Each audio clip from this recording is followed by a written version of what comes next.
Kroc sat in his car, amazed. The burger joint was packed. Cars lined up and folks were leaving happy with bags of food. He grabbed a customer. Just 15 cents for the best burger ever? No waiting or tipping? Kroc traveled selling milkshake machines and saw lots of restaurants, but never this. This was 1954, 14 years after two brothers started a small burger drive-in in San Bernardino.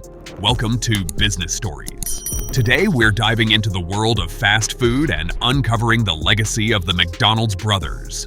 For over 60 years, the Golden Arches have been a symbol of quick, convenient meals. But how did this burger empire all begin?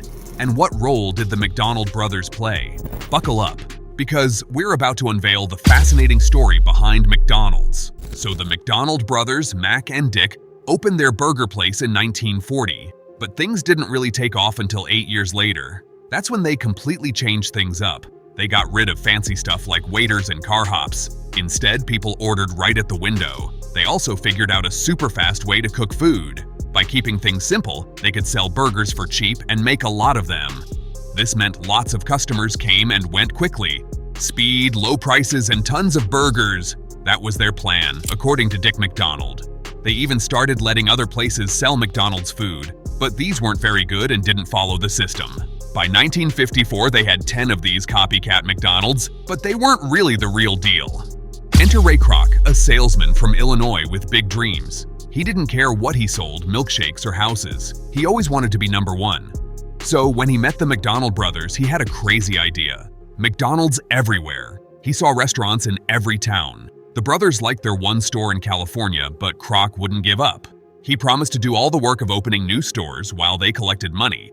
They finally agreed and signed a contract, and Kroc raced back to Chicago. Before selling McDonald's everywhere, Kroc needed his own store to test things out.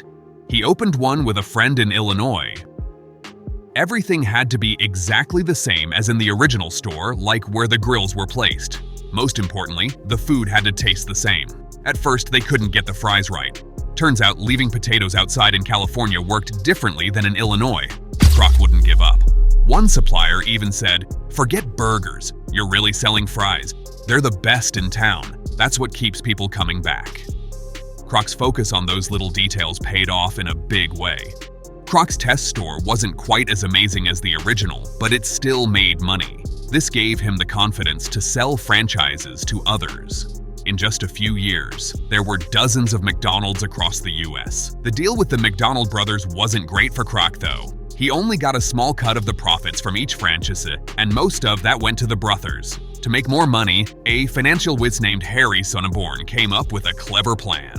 They would buy the land where each McDonald's was built, then rent it back to the franchise owner. This way, the franchise owner would pay rent on top of everything else. This turned out to be a big moneymaker for McDonald's. McDonald's decided to open some stores themselves, not just sell franchises. They borrowed money to do this and started growing quickly. Even with this extra income, Kroc wasn't happy with his deal with the McDonald brothers. He ended up buying the entire company from them in 1961 for $2.7 million, which seemed expensive at the time, but turned out to be a great deal. Kroc retired as CEO in 1968, but still pushed the company to grow even during bad economic times. McDonald's success can be boiled down to three things: franchising, efficiency, and marketing. Franchises allowed them to grow quickly with minimal investment. Kroc built a system where franchise owners were successful and McDonald's got a cut of the profits. For efficiency, McDonald's focused on speed and low costs. They developed special equipment and trained their staff to get food out quickly. Finally, McDonald's marketed itself as the place for cheap, fast food. They created Ronald McDonald to target families and build a strong brand image.